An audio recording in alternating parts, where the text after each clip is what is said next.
So The Conjuring Last Rites is the epic conclusion to not just this franchise, but it also serves as a conclusion to the 2010 supernatural haunted house subgenre that somehow would go the whole runtime without any actual kills. Think what you will of these movies and that era of horror, but The Conjuring was so impactful that it spawned a whole roster of movies that essentially borrowed or mimicked the same formula. These movies were often heavily dependent on jump scares, nefarious demons, and fake-out deaths that were typically visions or illusions, but no one would actually die by the end. It was a safe structure that was milked to death. Most of these movies were quite bland and generic, but it would satiate that 90-minute period of boredom, and they were easy to do. These movies were harmless. So in a way, it's kind of bittersweet because even though we're long gone past that era and hyperfixation of creating those kinds of movies, it's nostalgic because the Warrens and James Wan in particular practically built that era. In this latest and final go-around, Ed and Lorraine Warren take on one last awful case by going back to the beginning. In fact, their very first case that they were unable to resolve, but it's come back all these years later and it threatens the thing they value more than anything else, their daughter Judy. Right off the bat, advertising this movie by saying that Michael Chavez is gonna be directing it,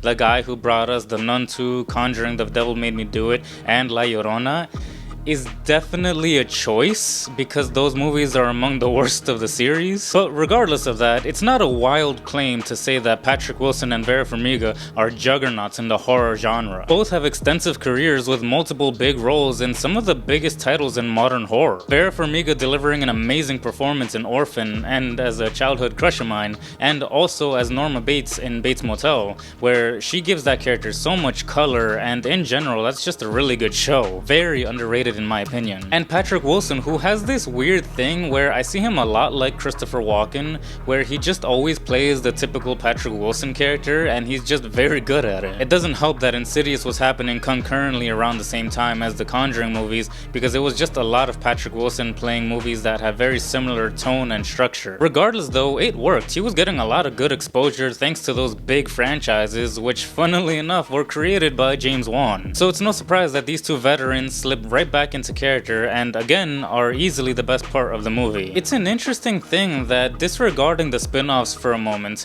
these Conjuring movies had a pretty solid run of films that follow Ed and Lorraine. Because even the third film easily being the weakest one, it wasn't awful either. There are plenty of worse movies out there, and throughout the series you organically see how each time more and more gets chipped away from them as they grow weaker. Each entry shows how much more deteriorated they are from the previous entry, so it makes sense that this is their most vulnerable one yet. In universe, they are also just washed up by this point in their careers. It's 1986, so they are much less popular, and it's really them grappling with the notion that it's almost time for them to close shop. People even mocking them and belittling them just because Ghostbusters has already come out by this time. In particular, I like Ed's struggle because he's easily the one that struggles most with the idea of not doing the job he loves so much. He's just not ready to be written off yet, despite the world and his own body telling him otherwise. And I do love that this conclusion basically exposes the toll of all of their endeavors, so it's kind of poetic that this is their last dance. And of course, the power of family is so strong in this franchise that honestly, as an honorable mention, Vin Diesel should have at least had a small cameo. Patrick Wilson and Vera Farmiga are superstars, obviously. Like, those two first films are fantastic, largely thanks to their performances.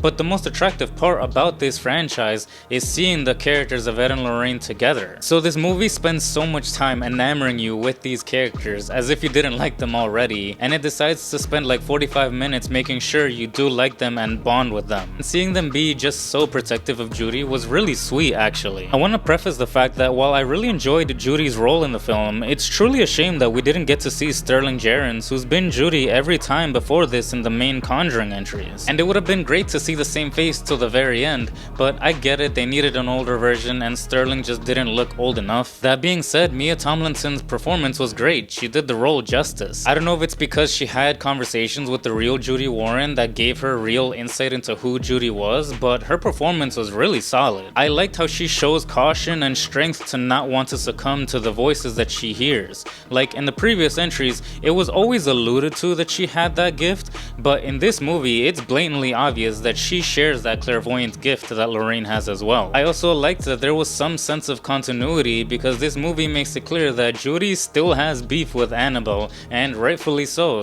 that was a lot of fun to see. Not the biggest fan of how much Annabelle actually shows up in this movie, because it's almost like the movie is showing it to my face and being like, yeah, you remember that movie that came out over 10 years ago? You liked that one, so you gotta like this one, right? But whatever, it's fine. And it's really cute that there's this little rhyme that Judy and Lorraine have that anytime the voices get too loud, she can say it and it kind of calms down that sense. It gives a lot of insight into that relationship. And so, to no one's surprise, the best part of this movie is all the Warren family stuff, but at the expense that basically the rest of the movie just kind of falls apart. The biggest issue of this movie is the pacing. It's among the worst, if not the worst, of the entire franchise. Like, the movie opens with showing how the Warrens failed to help the family that originally had that mirror earlier on in their career. And then the movie becomes a full-on Lifetime drama where you spend the most dragged out, long as hell, cutesy cuddle session with the Warrens playing ping pong. No joke, half the movie is spent chilling in the backyard with the Warrens having a cold one with Ed. And then remember, because it's a Conjuring movie, there has to be a family that needs help. So that same mirror from earlier on in their career found its way to a new family all these years later, and now the Warrens have to help them. Except they don't show up until like over 2/3 of the runtime later. Like legit, there's literally no interactions between the Warrens and the new family until at least 2/3 of the runtime in. This movie is over 2 hours long. There is no need for it to be so long. Listen, it's the 4th main entry and like the 10th general entry in this franchise, so if you're watching this movie, you're probably pretty fond of Ed and Lorraine. But we spend so much time with them that we basically completely ignore the main family as people. There's no characterization or interesting family dynamics outside of showing how unrelentingly mean one of the sisters is. You can't describe anyone in this family because you're not granted that time to learn who they are as people. And it's kinda baffling since one of the strongest elements of the first 2 films is the characterization of those families. Their struggles, their strengths, their personalities, you know those people by the end of the movie. It's truly baffling because in this movie, the family is literally just background noise and nothing more. It's very strange that in a series that excels at letting you know and like these families, the last entry did such a poor job. So by the end, you don't care about the family really, something that the first 2 masterfully achieved. And it's almost like the movie is mocking itself because by the end, there's a cute wrap-up monologue by Vera Farmiga picturing the remainder of their lives,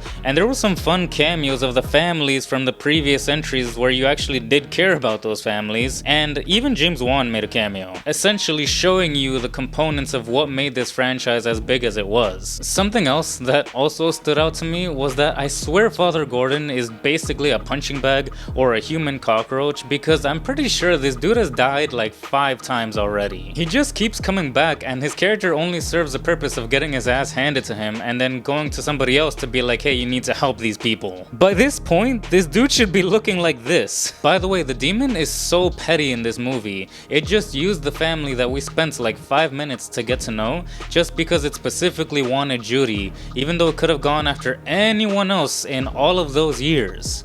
What a lame demon. And why wait so long to go on the attack? It waited 20 years for one soul? This is Syndrome all over again. Sure, Ed and Lorraine are weaker now, but during any of the other big missions, example Annabelle, it could have gotten Judy by that point. It's a pretty stupid demon, to be honest. And rude too, by the way, because Tony, Judy's love interest, gets absolutely clobbered to the point that it's comically funny because he's like the only one that took actual damage in the end. Everyone else gets spooked, but not Tony. The man gets bullied and gets put in the most uncomfortable position, and that's just not right. Speaking of Tony, in general, I really did like the dynamic between him and Ed, and it's definitely not because of secondhand embarrassment from how relatable some of those situations were. Also, not really a complaint, but I did find it a bit odd that this movie constantly loves to make the characters say something about this feels odd, where it's kind of trying to be meta and break the fourth wall as if it's trying to talk about itself. But this movie is extremely formulaic, so it didn't really work for me if that's what the intended message was behind that statement. These movies are very by the books, and this is no exception. You know what you're gonna get when you're going into a movie like this. Ultimately, this movie is serviceful at best, and it does leave you with a sense of closure thanks to that mini tribute at the end, where it kinda also gives you that glimpse into the future. It's not even close to those first two Conjuring films, but it's definitely the best of the Chavez films, since I'd give it the edge over Conjuring The Devil Made Me Do It. And to be candid, I actually appreciate that, at least for now, this being the conclusion works, because the pool of ideas had dried up by this point, so it ending on the 4th instead of the 8th or 9th main entry is a good thing. But that's it for me. I'd appreciate a thumbs up, subscribe, and sincerely yours, Anthony.